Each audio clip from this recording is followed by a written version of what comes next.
Bueno, buenos días a todos, gracias por venir. Lo primero de todo, dar las gracias a la organización. Yo hace unos años estaba allí con ellos y he de decir que muchas felicidades y toda mi enhorabuena por el eventazo que habéis montado este año. Y bueno, ya yendo a la presentación, yo hoy venía a contar un poco cómo ha sido mi transición de Java, que era lo que yo programaba hace unos años, a Scala, el cambio de paradigma, el cambio de, ya no solo de paradigma, sino de plataforma, porque yo desarrollaba para móviles, ahora desarrollo para back. Entonces, lo primero de todo es presentarme. Yo soy Rodrigo, como ya os he comentado, he sido desarrollador Android en empresas como BQ y como 20, he desarrollado aplicaciones, he desarrollado firmware, pero en un momento de mi vida decidí cambiarme y pasé a programar en backend. Empecé en una startup que se llamaba Genion y ahora actualmente estoy trabajando en Intelligence. Y entre otras cosas también que he hecho en mi vida, como ya os he comentado, fui fundador del evento en el que asistís hoy y también soy colaborador con Betavirs. Un poco la historia para poner situación. Yo hace unos años era como Tez y como Marshall cuando iba a la universidad. Yo programaba en Java, estaba ahí todo el día ahí con mis guarrerías, haciendo código, jugando a videojuegos, haciendo prácticas. Y esa fue mayormente la etapa de la universidad. En la universidad aquí por lo menos es todo Java, siempre das Java, un poco de C por ahí. Pero luego ya entré en el mundo empresarial a trabajar. Cuando entré a trabajar, seguí con Java. Empecé a trabajar con Android es Java 1.6, muy moderno. Creo que ahora se compila 1.8. Pero yo ya os digo, programaba Java. Pasaban los años y yo seguía más o menos igual. Ya empezabas a ver, te leías el Effective Java que te cuenta un poco cómo deberías hacer el código en Java para intentar paliar esas cosas feas que te deja hacer. Empezabas a ver temas de patrones de diseño, empezabas a ver temas de clean code. Adornabas un poco tu vida, pero tu vida seguía siendo ahí con el paradigma orientado a objetos a tope en tu vida. Y un día yo conocí a este señor que es mi amigo Ignacio Navarro. Yo estaba en un momento en el que dije, pues es que yo quiero cambiar, quiero empezar a programar para back. Y me vino y me dijo, la gente como yo, gente elegante, programamos en Scala, programación funcional, que es lo que mola. La situación fue parecida, en un bar estábamos ahí hablando y me dijo, yo si quieres ahora mismo en mi empresa tenemos un sitio y a lo mejor puedes encajar allí y pasar. Total, una frase que a mí me marcó y me sigue marcando, su frase fue, programar en Scala es como programar en Java. Mentira. Entonces, poco a poco yo pues empecé a trabajar en Scala, siempre miraba el código e intentaba orientarlo todo a cómo se hacía en Java. Aquí interfaces por todos lados, objetos por todos lados, metía funcionalidad todo mezclado. Pero poco a poco, según vas trabajando, vas viendo cosas. Scala te permite aislar componentes, Scala te permite modular mucho más. Es mucho menos verboso, que Java es un lenguaje muy verboso.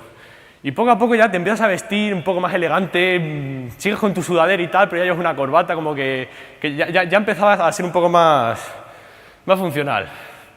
Ahora mismo os estaréis preguntando todos por qué os estoy contando esta película. Estaréis un poco como los hijos de Ted. Realmente es un poco por poner en situación de que yo de un año aquí he cambiado lo que yo había aprendido durante mis últimos 6 años, que era programación orientada a objetos, a Scala. Y mi objetivo con la charla de hoy es intentar contaros las similitudes, entre comillas, o cómo se hacen las cosas en Java, cómo se hacen en Scala, con unos pequeños ejemplos, para intentar enseñaros cómo Scala te permite modular mucho más, te permite ser mucho menos verboso que toda la verbosidad que te mete Java y haceros una introducción al potencial que puede tener la programación funcional. ¿Vale? Entonces, lo primero. Scala es un lenguaje que lo creó Martin Odeski, no sé si es 2002 o 2003, en Francia. Como ya os he comentado, es un lenguaje funcional, implementa el paradigma funcional, pero también implementa el paradigma orientado a objetos. Hace una mezcla ahí de conceptos, coge lo mejor de los dos mundos, todo el potencial que tiene para modular dominios, la programación orientada a objetos lo implementa, y todo el potencial que tiene la programación funcional de aislar el mundo de tus funciones te lo implementa. Pero, como no todo en Java es malo, también implementa una cosa que es, para mí, una de las mejores cosas que tiene Java, que es la JVM. Scala se compila a código que se puede ejecutar a bytecode de Java, que tú lo puedes ejecutar en tu máquina virtual. Entonces, ¿qué te permite esto? Todas las herramientas que existen para depurar la máquina virtual te funcionan, el potencial de poderte llevar la máquina virtual a distintos sistemas operativos te funciona.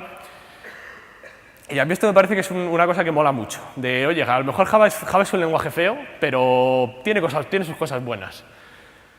¿Qué también tiene Scala? Scala, aparte de ser un lenguaje compilado, también te permite interpretarlo. Tiene un intérprete que se llama REPL, en el cual tú puedes escribir como si fuera Python, puedes escribir tu código y él te lo va ejecutando, te lo va interpretando.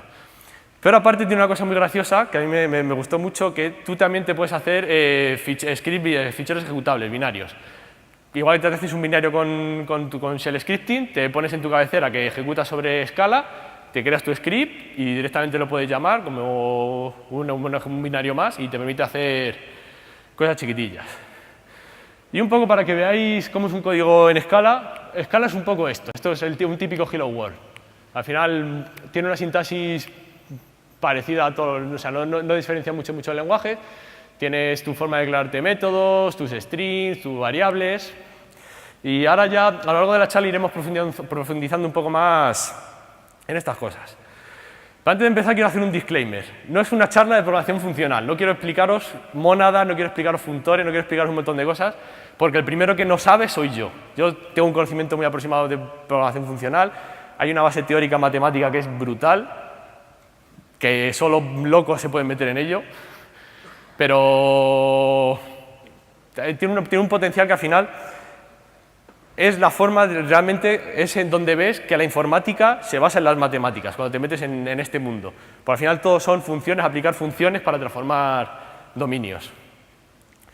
Entonces ya un poco por entrar en código. Aquí un poco para introducir, estas son los que serían las variables en Java. Cómo te creas una variable, tú te creas tu variable, el tipo que tenga, el nombre y el valor que le quieras asignar. Para strings, para valores numéricos e incluso para que, aunque aquí la lista realmente es un objeto que implementa un array-list. Sería una forma de inicializarte un objeto. Con tu new te creas listas. Scala esto lo cambia un poquito. Tienes por un lado var, para declararte que lo que va a continuación es una variable, el nombre que tenga la variable, 2 puntos y el tipo. Y luego ya le asignas valores. ¿En qué se diferencia Scala en Java en esta cosa? En esto. En Java los boolean, los int, los float y demás son tipos básicos. En Scala son objetos. Todo es un objeto. En Scala todo es un objeto. No hay nada que no sea un objeto. Las variables son objetos, las funciones son objetos. Todo lo que tú te implementes en tu código es un objeto. De esta forma, tú te puedes crear variables. Vale, aquí llega una cosa. Este código en Scala a mí me produjo urticaria cuando lo escribí. ¿Por qué? Por esto, var. ¿Qué es var? Uno de los grandes problemas que tiene Java y muchos lenguajes es la mutabilidad. El permitirte cambiar valores así alegremente en medio de tu código. Para quiero que mi b, en vez de ser false, sea true. Pues tú te lo cambias y fuera, y a correr. Eso puede ser cambiar en muchos problemas. Puedes modificarte objetos sin querer, que funciones por detrás estén haciendo cosas. Normalmente, una de las cosas que le suelen decir a los desarrolladores de Java es hazte copias. Cuando vayas a cambiar algo, devuelve una copia de tu objeto. No devuelvas el mismo objeto modificado. Para hacerlo en Java es fácil. Pones final y ya tienes un método que es inmutable. Menos en los objetos. Tú en los objetos, para poderte implementar toda esta inmutabilidad, tendrías que ponerte a implementar toda esa lógica que tendría el objeto para que fuera inmutable por debajo. No sé si hay agua. ¿Alguien de la organización? Bueno, entonces, ¿qué es lo bueno que tiene Scala? Tú en Scala, en vez de declarar las cosas como var, variable, la declaras como val, valor, y ya es inmutable. Pero es inmutable a nivel de que no te permite modificar. Como todos son objetos, no te permite modificar nada, incluso las listas. Tú una lista, una vez la has creado así, hello world, ya no puedes meterle un hello world and techfest, por ejemplo. No puedes meterle más strings a esa lista. Te daría fallo. Tendrías que crearte una copia de tu lista para poderte permitir que, o sea, una nueva variable que fuera una copia de esa lista modificada. Esto ya es algo que dices, leches, te carga la inmutabilidad, eso es algo que mola. ¿Qué más? Clases. Para la forma clásica de declarar un objeto en Scala es así. Tu forma, si es público, si es privado, el nombre que le quieras poner, tus variables, en este caso hemos hecho ahí un poco para intentar que fuera inmutable. y te creas tu constructor. Luego en Java ya existen muchas cosas de le quiero los comportamientos, se los meterías ahí en esa clase para definir los comportamientos que tiene tu clase traje. En Scala es simplemente una línea. Yo me creo una case class con el nombre del objeto y los tipos que tiene. Esto ya me crea el constructor. Constructor que no me hace falta llamar con new. Yo me quiero crear una clase de mi traje y simplemente le digo asigno a mi variable que es un suit de traje rojo y la talla 42. Y tengo un bonito traje rojo creado. Y con la coletilla de case, que es donde está la magia en este caso, es la que se encarga de meterte que esa clase tiene los constructores que al final tiene como una especie de código asociado que entre comillas, se genera de forma inductiva, por así decirlo. Entonces, esto te permite hacer objetos de forma muy rápida. A la hora de definir funciones, que es como la programación funcional de donde lleva su gracia. Yo me creo una función que le llamo ponte un traje, le paso un traje y me devuelve mi traje rojo. No tiene mucho misterio. En Scala el código es muy parecido. Tú tienes una función al cual tú le pasas un traje y te vuelve un string, que es de la misma forma el equivalente a la función de Java. ¿Qué tiene esto? En Java, o sea, en Scala, que también lo tiene Java 1.8, son las funciones. Tú tienes una función que, dado un traje, te apunta a lo que te devuelve. Es decir, dado un traje, me devuelve un string con una frase.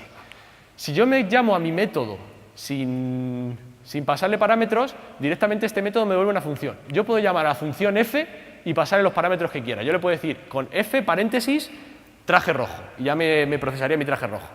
Quedaría el mismo resultado que llamar a mi función suitUp. ¿Qué más tiene Scala? Currificar funciones. A mí esto es una cosa que me gusta mucho. Yo tengo una función para decir una frase, a la cual le paso dos strings, pero en vez de pasarle los dos strings dentro de un solo paréntesis, se lo puedo pasar dentro de dos. Como hemos visto en el caso de aquí arriba, yo aquí tendría una función, en vez de ser de traje a string, tengo una función que me va de string a string a string. Cuando yo llamo a mi función set. Entonces, si yo ejecuto parcialmente mi función con el método, como sería en el caso curry, me devuelve una función string a string, simplemente llamando a set con el primer parámetro, solamente resuelvo a. ¿Qué me genera esto? Una función que yo cuando le pase otro string me va a encadenar la primera parte, mi legend, a lo que yo le pase, en este caso Dari. Puedo pasar legend patata en una nueva función y a mí me devolvería un legend patata. Pero yo tengo como una función creada parcialmente ahí.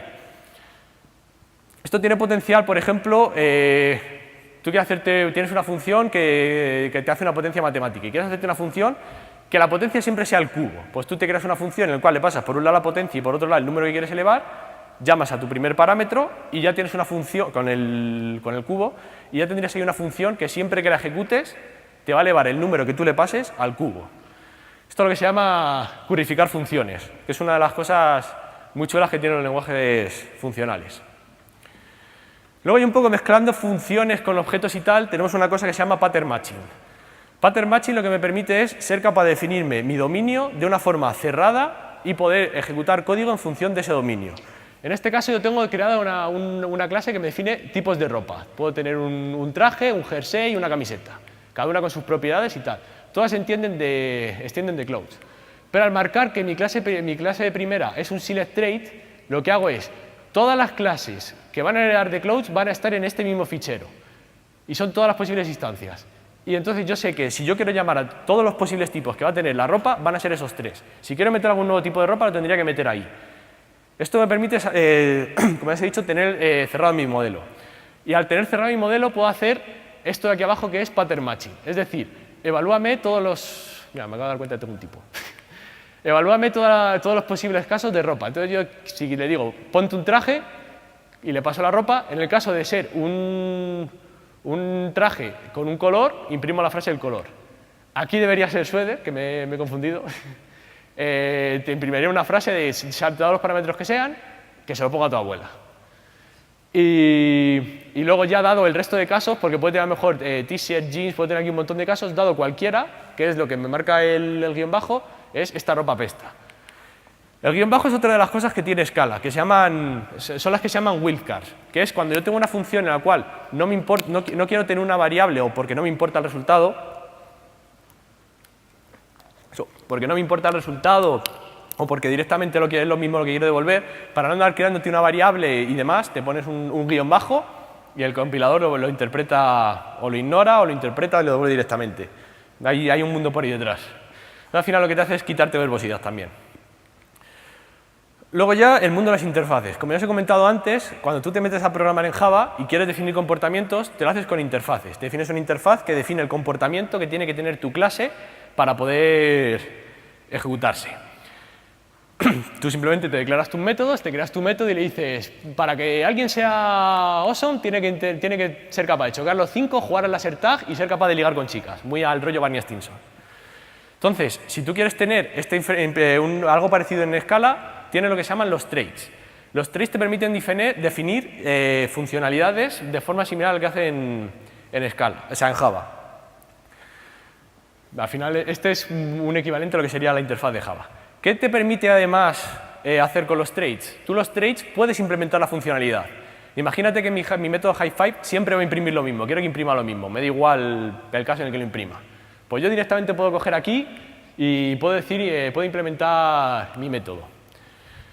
Creo que Java, esto ya lo digo un poco con pinzas, creo que en la 1.8, no sé si la 1.8 o la 1.9 o en una de las últimas versiones, permite meter algo de funcionalidad dentro de las interfaces para definir funciones con el paradigma funcional que tiene implementado.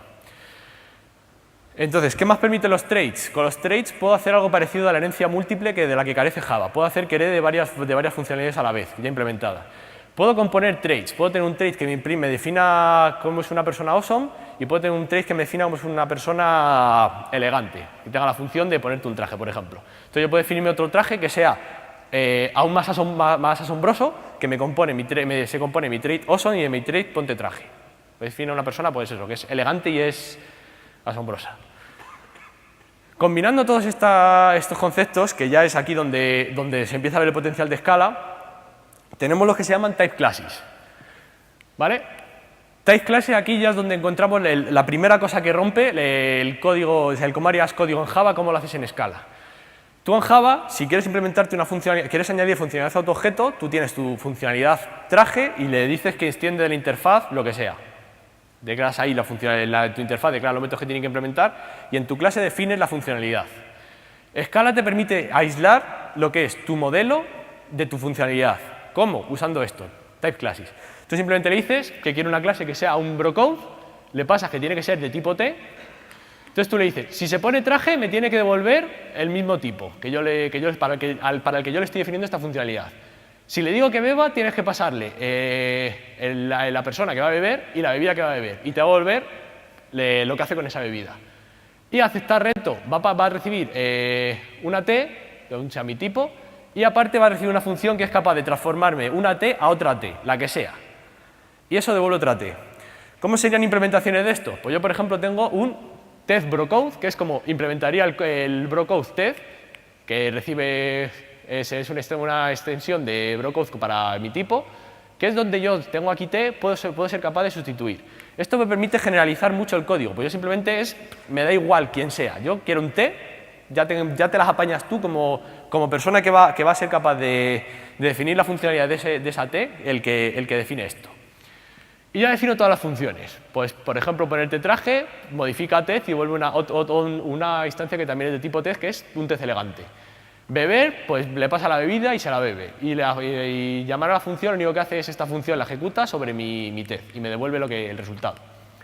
En el caso de Barney lo mismo, tengo un pattern matching aquí que devuelve que si es agua no la bebe, si es otra cosa vacía el vaso, siempre se vuelve a Barney porque Barney es elegante ya de por sí.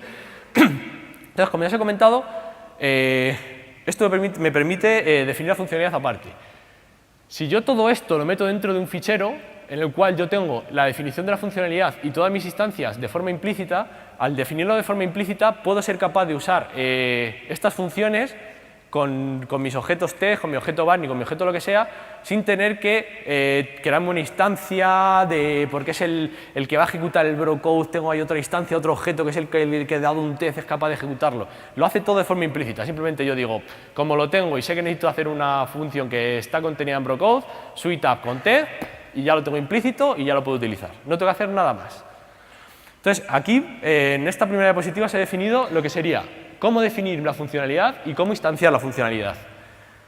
¿Cómo utilizarla? Pues yo, por ejemplo, tengo una función que es lo que es mi código, en la que se llama ir al Maclaren. Ir al Maclaren me permite hacer una serie de acciones. Esto, en Scala, es lo que se llama un for comprehension. ¿Qué es un for comprehension? Es una especie de programación imperativa en la cual yo le voy diciendo una serie de pasos que tiene que tener mi funcionalidad para llegar de un punto A, o sea, de un dominio A a un dominio B. Entonces, por ejemplo, ir al Maclaren, ¿qué tiene? Pues te pones un traje, bebes y para terminar la noche aceptas un reto y sucede lo que sea. Entonces, por ejemplo, si me interesan las variables, pues yo dentro de mi for comprehension le puedo pasar una que me guarde el valor de ejecutar suite_app dentro de mi test suite. La bebida, me devuelve una bebida. Como ya la bebida no la voy a utilizar en el resto del código, ni la tengo que devolver ni nada, directamente puedo decir, la descarto, pongo un wildcard y esa bebida la ignoro. Y por último, como sí que necesito guardar qué sucede con mi persona que implementa Brocode para devolverlo, lo guardo en un tfinish y con el GIL lo que hago es decir, vale, todo esto que has ejecutado, lo que quiero que me devuelvas es tfinish. Me devuelves lo que has hecho con mi instancia T modificada. Entonces, simplemente, que tú quieres implementarla para Barney, pues le dices que me va a devolver un Barney, tengo una variable que es Barney, que es llamada al Maclaren, me he pasado otro Barney que tenga por ahí, una instancia de Barney, me ejecuta y me devuelve lo que es un día normal, me ejecuta un día normal de Barney. Si lo quiero hacer con test, lo mismo, le paso un test y con eso me ejecuta la funcionalidad. Para que os hagáis una idea, combinando todo esto, lo que puedes llegar a tener implementado es, yo tengo una función, una type class que quiero definir para que sea capaz de escribirme en una base de datos. Simplemente yo le defino mi clase que se va a encargar de escribir, le puedo codificar y decir, me vas a escribir la base de datos tal y objetos, le defino el objeto. Entonces, si yo implemento esa funcionalidad para escribir, puedo implementarla con esa type class para un Mongo, para un MySQL, pero puedo implementar que quiero escribir en otra cosa que no tenga por qué ser una base de datos. Puedo escribir en una cola de Rabbit, puedo mandar mensajes por una API, puedo escribir en un fichero de texto, pues estoy así de loco, puedo imprimir por pantalla, imprimirlos. Al final lo que quiero es escribir, dando un objeto, escríbeme la información asociada, donde sea.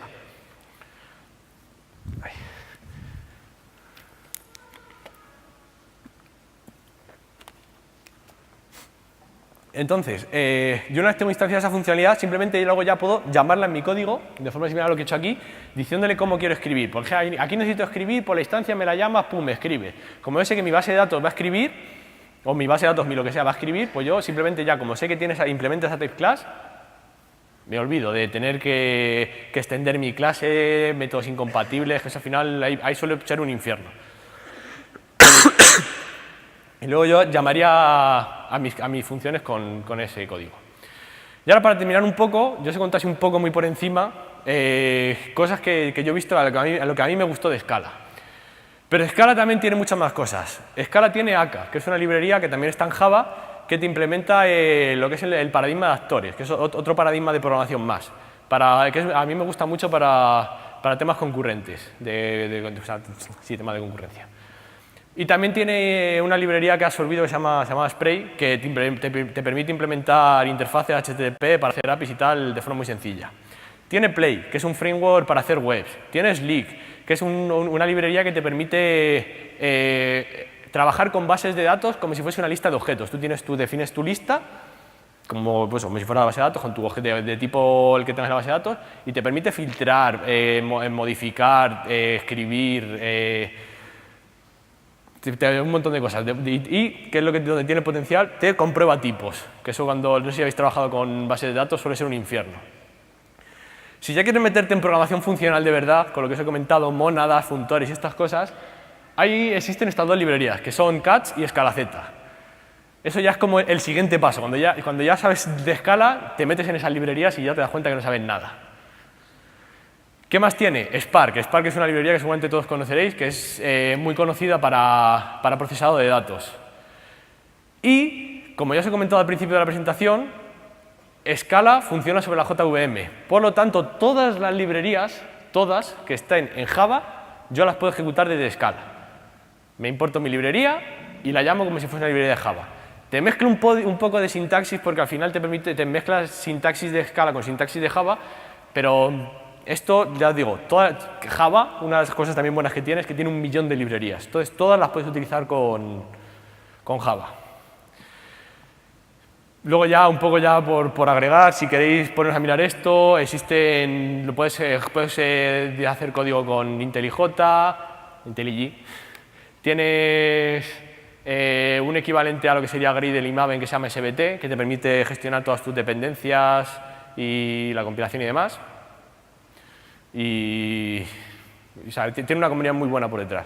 Si quieres hacer también lo que os he comentado, herramientas de profiling, porque quieres ver cómo funcionan tus aplicaciones y demás, casi todas, gran parte de las herramientas de Java suelen funcionarte para estas cosas. Hay algunas que ya se meten a examinar a nivel de código y como el código de Scala es distinto al de Java, hay veces que te chilla y te dice que hay errores cuando realmente es un error porque la traducción de código que hace a Java es fea, no porque el código de Scala esté mal.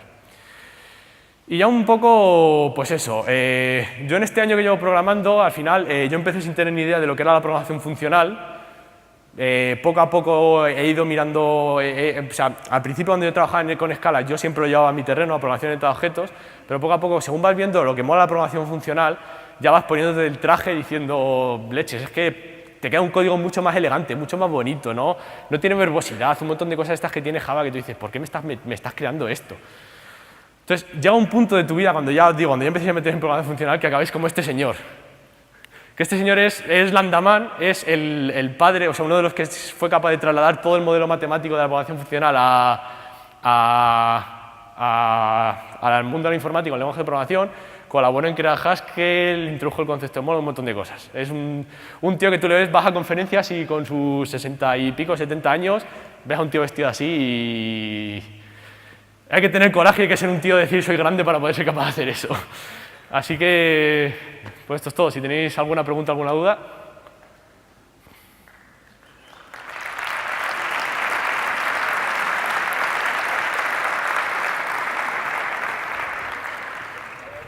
Creo que he corrido mucho.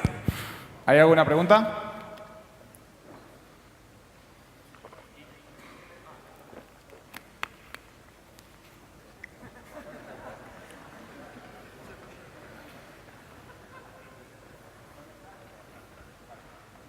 Hola.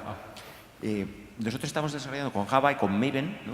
Y entonces lo que no sé, y una serie de servicios REST, ¿cómo de complicado? Sí que desarrollamos unos servicios REST con Java y con Maven sobre JBoss, ¿no? No sé si si hacer eso mismo, pasar a Scala sería muy costoso, si sería más sencillo, hacer una interface REST, en fin.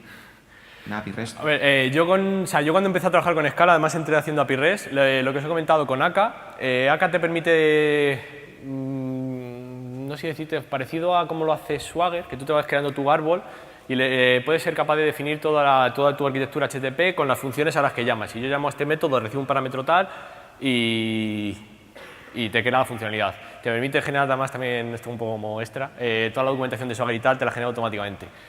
A mí me pareció sencillo. Ya os digo que yo venía del mundo mobile, entré en el mundo API y mi primera API la hice con Scala. A mí no me pareció complicado. ¿Y te simplifica realmente el código y luego el testing es fácil? De testing que no he comentado nada y Scala tiene bastantes librerías. Al final funciona de forma muy parecida a JUnit. Tienes alguna librería un poco más compleja, pero del testing sí. HTTP te da creo que te implementa también una librería de testing para testear APIs. Ahora mismo no me acuerdo. Te lo digo, o sea, con 90% de seguridad, no te lo puedo decir 100%. A mí me pareció más sencillo, te quita mucha, o sea, lo que te digo, toda la velocidad de Java yo lo poco que he visto de APIs con Java, tienes que andar con anotaciones a los métodos y demás, todo eso te lo quita. Tú simplemente tienes tengo una API que era un get para esta función, para este path, tengo un post para esta path y la funcionalidad que tiene por detrás. Menos verbosa, a mi gusto. Vale, pues sí. Muchas gracias. ¿Más preguntas? Ok. A nivel de Enterprise, ¿cuáles considerarías... ¿Dónde está la ventaja de usar Scala sobre Java? ¿Cuáles son los casos de uso? A mí Scala, como otro lenguaje funcional, así que pasa un poco por encima, me parece que tiene mucho potencial cuando haces cosas con microservicios. Que tú tienes tu servicio, recibe información, la procesas y la mandas. No tienes que mantener un estado, no tienes que mantener... O sea, no tienes que saber, entre comillas, qué ha pasado antes. Tú recibes información, procesas, mandas, a donde sea. Yo cuando lo he usado profesionalmente ha sido sobre todo, ya te digo, en tema de microservicios. Lo he usado también, como he comentado, para hacer APIs. No sabría decirte así para más cosas.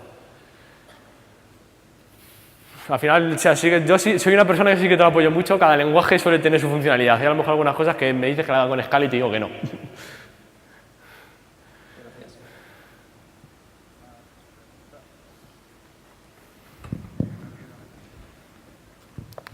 Sí, me gustaría que volvieras un poco sobre lo que has comentado de pattern matching, porque no sé si me ha quedado muy claro. Pues yo estaba viendo case ahí, entonces me entra un poco así de cosa, porque los switch y case es como que se supone ¿Se me que... ponen las diapositivas? Sí, que es un patrón que no se debe usar en programación orientada a objetos, que está mal usarlo, entonces no sé si termino de ver primero cómo funciona, o sea, tiene que ver, estás ahí como... A ver, la gracia que tienen los cases aquí es que, bueno, lo primero es en el caso de... Uy, me he ido.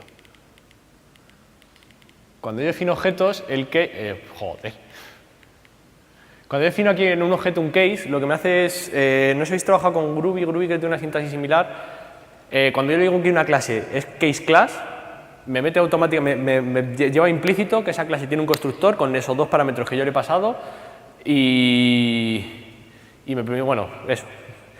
Entonces, el otro case, que es el caso del pattern matching, aquí lo que estoy definiendo es que todas estas clases que heredan de mi trait, de mi select trait, son todas las instancias que yo voy a tener de ropa. No puedes cogerte en otro fichero y decir, es que ahora aquí necesito usar unos calzoncillos, y te creas una case class, calzoncillos, que era de clothes. Eso no te va a compilar.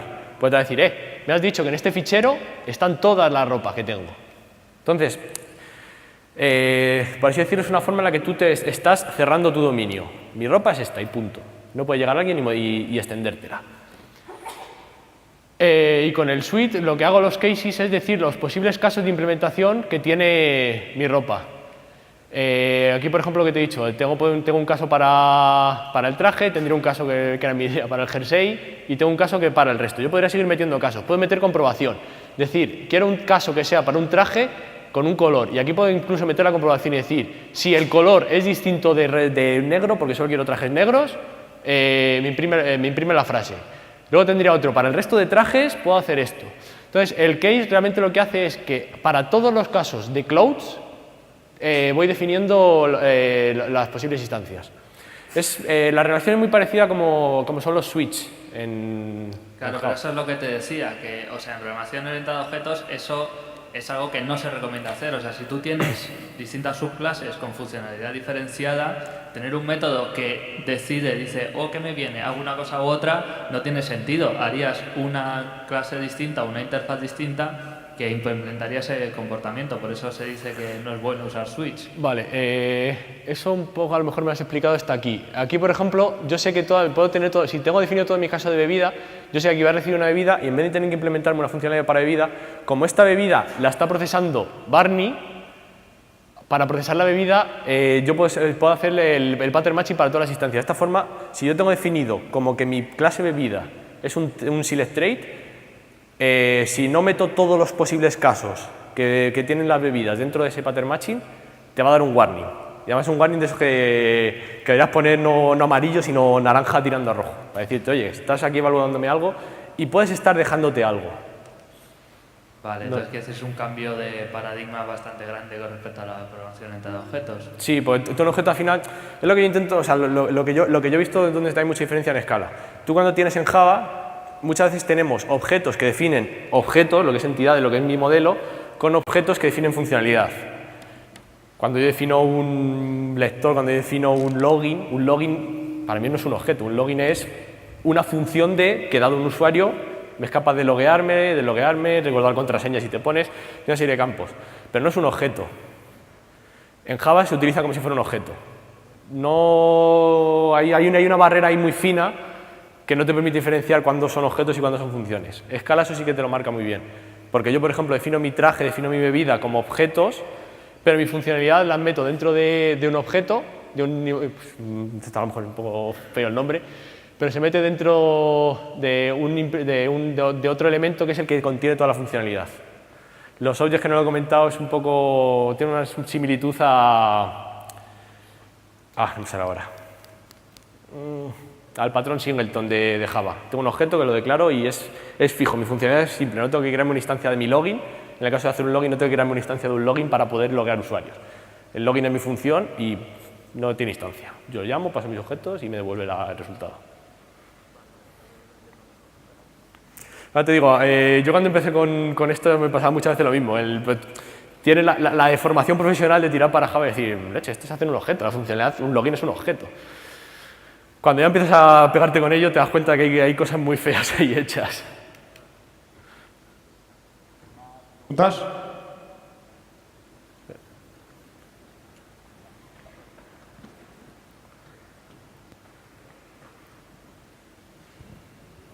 Buenas tardes.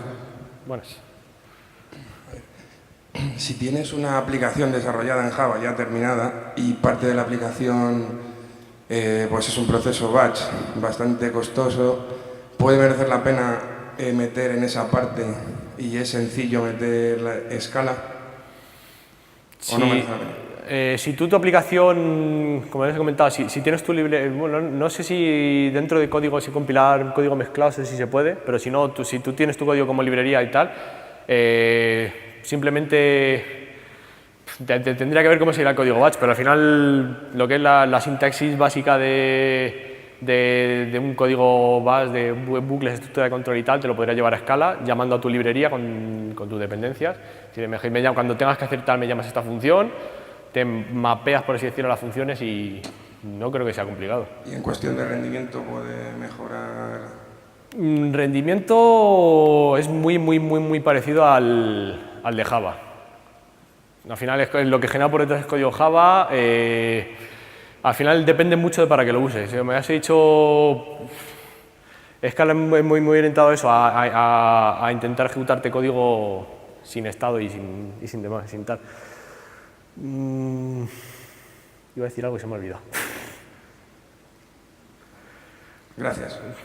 Si me acuerdo te lo digo.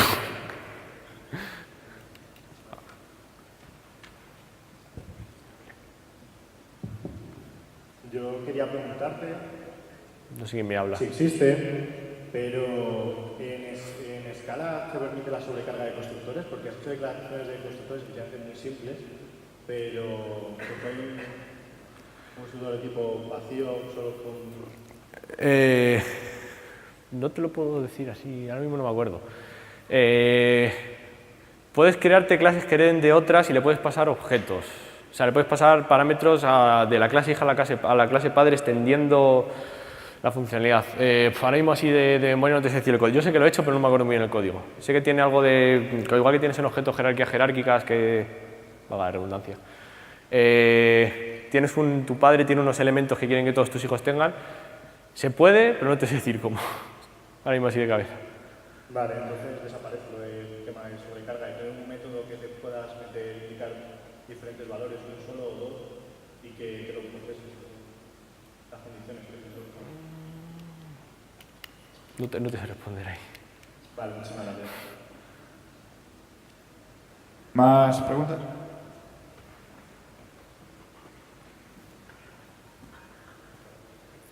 Hola. Mira, yo te quería preguntar si en Scala tienes objetos, entre comillas, tienes interfaces, tienes genéricos y el rendimiento es más o menos el mismo, has dicho. ¿Cuál es el caso de uso que dices tú? ¿Esto es Scala? Seguro. Vale, esto necesito Scala. Lo que he comentado, yo cuando tengo microservicios, muchos microservicios, de estos que cojo datos, lo proceso y lo mando, Scala. O sea, a mí es una cosa que me gusta mucho. Al final, si tú te paras a pensar lo que realmente son tus aplicaciones, yo tengo un dominio, tengo una funcionalidad que me transforma mi dominio de unos estados a otros o hace cosas con ellos. Y al final, sobre todo, donde se ve eso es en microservicios. Tengo un servicio que tengo un objeto, recibo un objeto de lo que sea, lo maqueto, pues me llega por una interfaz, por un REST, con un texto y ese texto lo convierto en un objeto, hago lo que sea con ese objeto y lo mando a la base de datos o lo mando por un Rabbit. No tengo que mantener estado, no tengo que mantener todas esas cosas, yo escala de cabeza. Vale, pero en realidad la diferencia, digamos, entre hacerlo con Scala o haberlo hecho con Java o con cualquier OOP sería que a ti te da lugar a menos errores como programador, pero... A ver, esto al final, si has visto temas de Clean Architecture, arquitectura hexagonal y tal, muchas veces cuando tienes que hacer cosas de esas en Java, tienes que empezarte a declarar interfaces, dominios, aquí tengo mi interfaz de entrada, aquí tengo mi interfaz de salida, tengo mi funcionalidad, te tienes que crear un montón de clases y de verbosidad, al final eso es verbosidad, para serte capaz de modelar tu dominio. Cuando te viene y te dicen, no, porque es que ahora en vez de usar un Mongo, vamos a usar un MySQL, es un infierno, tienes que modelarte otra vez todo, heredar, leches. Al final suele ser muy difícil que hayas sido capaz de definir tan bien tu interfaz para que al cambiar de una base de datos a otra te funcione. Con Scala, con lo que te digo de las Step Classes, te permite aislar todo mi dominio de lo que es mi lógica. Por así decirlo, no va junta en una sola clase, que es lo que se suele hacer en Java, en Java, no suele ir junto. Tú tienes dos funcionalidades, que pueden tener su código, pueden tener todos sus casos especiales, no dependen absolutamente nada de una de la otra. Esto te permite aislarte del todo. Si viene una nueva clase, yo por lo menos, los casos que he tenido, cuando yo programaba en Android y te modificaban algo, en vez de llamar por red, no sé cómo, vamos a llamar utilizando otra cosa, al final decías, sí, yo me eché una arquitectura hexagonal, pero... Lo que hacías es una pelota y lo tirabas, porque la mitad de las cosas no... Y con Scala he tenido mucho menos problemas con eso, a la hora de hacer la modularidad de mi aplicación. Vale, gracias. Vale, una última pregunta, por allá arriba. Hola. Bueno, tú nos has comentado que hace poco no conocías, bueno, hace un año o dos no conocías bien el paradigma funcional y venías de Java. Entiendo que la charla está enfocada así, pero otros usuarios, otros programadores como yo, quizás estamos obsoletos, sí conocemos el paradigma funcional, pero nos quedamos en Haskell hace unos añitos. Y tampoco somos expertos precisamente en Java, pero somos más de C quizá. ¿Tienes alguna recomendación de por dónde empezar, teniendo en cuenta que sí que tenemos cierto conocimiento de la parte más teórica, algún recurso online o alguna bibliografía que tú nos puedas... A ver, yo para aprender Scala, tengo bastante avanzado un libro ahora que me está sirviendo para mucho, que es el que llaman el libro rojo de Scala, no me acuerdo ahora mismo, es Functional Programming in Scala, creo que se llama, para que ese al final tiene más parte de lo que dices tú de programación funcional. Libros hay unos cuantos, no te sé decir ahora mismo así algún otro. Hay un curso muy bueno en Coursera, que lo da además el creador de Scala, Martin Onesky, que te explica lo que es Scala y luego ya creo que profundiza ya en más cosas de programación funcional. Digamos que si sabes Haskell ya estás a otro nivel que el que estoy yo, así que te lo puedo asegurar. No te sabría decir así mucho más que eso. Vamos, ya es como anotación lo que ha dicho compañero. La programación funcional no os penséis que es algo de hace 2 días. La programación funcional creo que viene del 50 y algo, creo que es 58, creo que empezó con Lisp. Es el lenguaje que era un caos de paréntesis. No sé si habéis trabajado alguno con Lisp, no lo recomiendo. Y bueno, si no Vale, pues ya tampoco, no sé si hay muchas más preguntas, pero tampoco tenemos tiempo para más. Así que muchas gracias, Rodri, por la presentación. Gracias a vosotros.